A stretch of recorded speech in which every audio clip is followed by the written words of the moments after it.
কায়োপ্যাথি clinic থেকে। আজকে আমাদের সঙ্গে একজন পেশেন্ট আছেন। পেশেন্টের আমাদের মেইন সমস্যা হচ্ছে ওনার দুটো হাঁটুর মিডিয়াল সাইডে খুব পেন, যার জন্য উনি যখন হাঁটা শুরু করছেন হাঁটার সময় পেনটা বেশি লাগছে এবং উঠতে বসতে গেলে পরে ওনার একটা পেন ফিলিং হচ্ছে। তো আসলে আমরা দেখে নিই যে আমরা কায়োপ্যাথিক অ্যাডজাস্টমেন্টের মাধ্যমে ওনাকে কতটা রিলিফ দিতে পারি।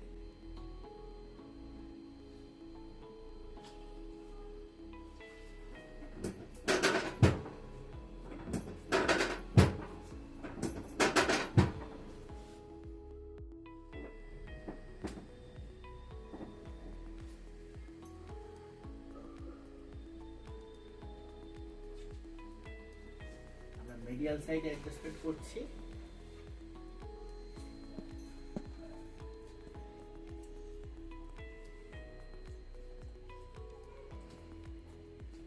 এটাতে পেশেন্টের অনেকটা রিলিফ লাগে, মাসেলগুলো খুব রিলিজ হয়ে যায়। ওকে,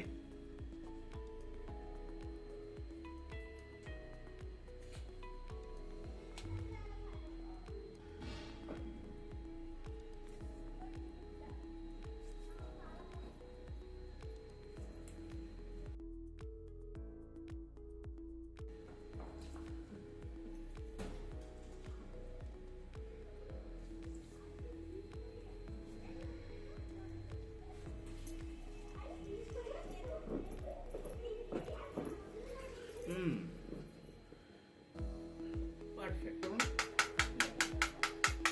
সোজা, আবার বেন্ড, আবার সোজা, আবার বেন্ড, সোজা, আবার বেন্ড, সোজা, বেন্ড, সোজা, বেন্ড, সোজা, বেন্ড, সোজা।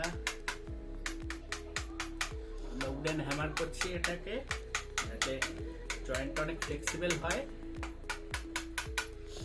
টিবিও ফিমোরাল জয়েন্টটা যাতে অনেকটা ফ্লেক্সিবল হয়, পপলিটিয়াসটাও রিলিজ হয়। ওকে,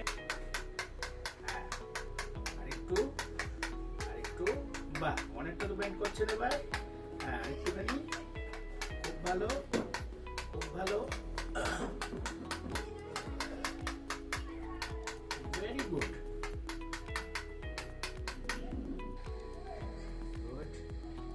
আবার একটু প্রেসার দিন মা, একটু প্রেসার দিন। Good, very good, good. আবার হ্যাঁ, কাছের দিকে নিয়ে আসুন, কাছের দিকে, কাছের দিকে।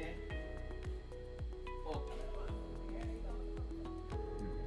ম্যাডামের কিন্তু মিডিয়াল সাইডের জয়েন্টটা কিন্তু আস্তে আস্তে করে কমতে লেগেছে, জয়েন্ট স্পেসটা, এবং অ্যালাইনমেন্টও কিন্তু একটুখানি চেঞ্জেস আছে এখানে। লেফট সাইডের ফুটে, রাইট সাইডের ফুটেও তাই, যদিও রাইট সাইডের ফুটে আপনার মিডিয়াল জয়েন্টটা কমলে পারেও এখন একটু গ্যাপ হালকা আছে। এই সাইডের পাটা একটুখানি বো লাইক হয়েছে।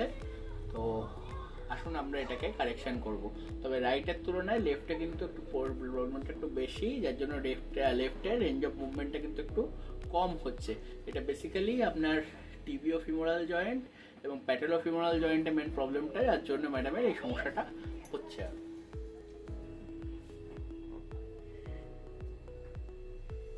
একটা এক্সারসাইজ আমি সবার জন্য বলছি, যাদের এই আছে অতি অবশ্যই আপনারা দুটো হাতকে এরকম ভাবে আমাদের যে মালাই চাকি অর্থাৎ প্যাটেলাটা আছে, প্যাটেলাটাকে ধরে একবার ডান দিক একবার বাঁ দিক এরকম ভাবে 10 পর্যন্ত করবেন আপনারা যতটা পারবেন, এবং তারপরে একবার ওপরে একবার নিচে এরকম ভাবে 10 পর্যন্ত কাউন্ট করে 10 বার 10 বার করে করবেন। এবং আরেকটা বিষয়, আপনি যতই পেন কিলার খাবেন বা অন্য কিছু খাবেন সেগুলোতে আপনার কিন্তু অন্যান্য সমস্যা অনেক কিছু আসবে। তো তার থেকে বেটার হচ্ছে এক্সারসাইজ। আপনি যত এক্সারসাইজ করবেন তত আপনি ভালো থাকবেন। একটা এক্সারসাইজ যদি আপনি ভালো করেন, মোটামুটি কিন্তু পেন কিন্তু 50% এক্সারসাইজের জন্যই কম থাকে। আর বাকি যে ট্রিটমেন্ট, সেই ট্রিটমেন্টের জন্য আমাদের এই অ্যাডজাস্টমেন্ট এবং তার সঙ্গে হচ্ছে কিছু ফিজিক্যালি এক্সারসাইজ, মানে ধরুন স্ট্রেনথেনিং এক্সারসাইজ, কিছু স্ট্রেচিং আছে, এগুলো করলে পারে কিন্তু হাঁটু কিন্তু খুব ভালো থাকে। এবং তার সঙ্গে ওয়াকিং করলেও হাঁটু খুব ভালো থাকবে।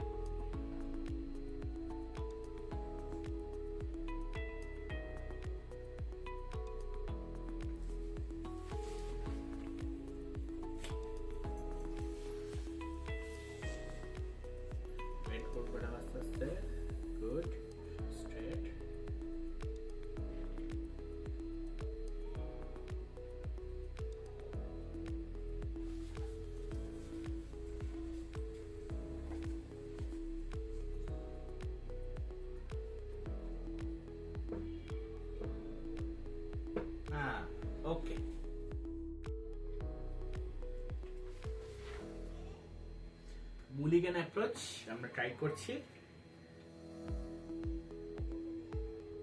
মুলিগান কিন্তু নি পেন বা অস্টিওআর্থ্রাইটিসের ক্ষেত্রে কিন্তু ভালোই এফেক্টিভ।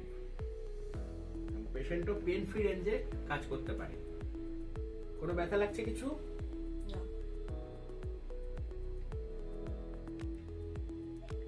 Again.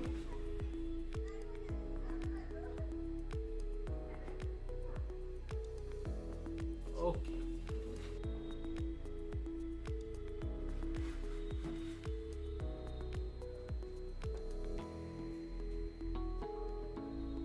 আমাদের খেয়াল রাখতে হবে মুলিগান করার ক্ষেত্রে কিন্তু প্যাটেলোফিমোরাল জয়েন্টটা অর্থাৎ প্যাটেলার উপর যেন বেল্ট যেন না আসে।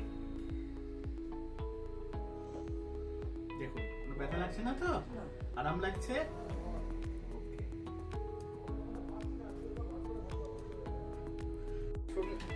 আমরা দেখে নিচ্ছি পেশেন্ট কিন্তু এখন কিন্তু একটু হাঁটতে পারছেন এবং ওয়াডলিং এর যদিও ওনার আছে তবে আগে থেকে কিন্তু একটু ইজি হাঁটছেন উনি, পুরো পা ফেলে পুরোটা হাঁটছেন। আরেকবার চান উনিকে। ব্যথা কিরকম লাগছে এখন? আগে থেকে কম ব্যথা লাগছে? এখন একটু কম ব্যথা লাগছে। তো আপনারা দেখলেন ট্রিটমেন্টের পর এখন কিন্তু পেন কিন্তু ম্যাডাম বলছেন অনেকটা কম লাগছে। তো আমরা কয়েকটা এরকম সিটিং দেবো, তাতে আস্তে আস্তে করে ওনার কিন্তু রিলিফ কিন্তু হয়ে যাবে। তবে সঙ্গে ওনাকে এক্সারসাইজ করতে হবে। ওকে, থ্যাংক ইউ।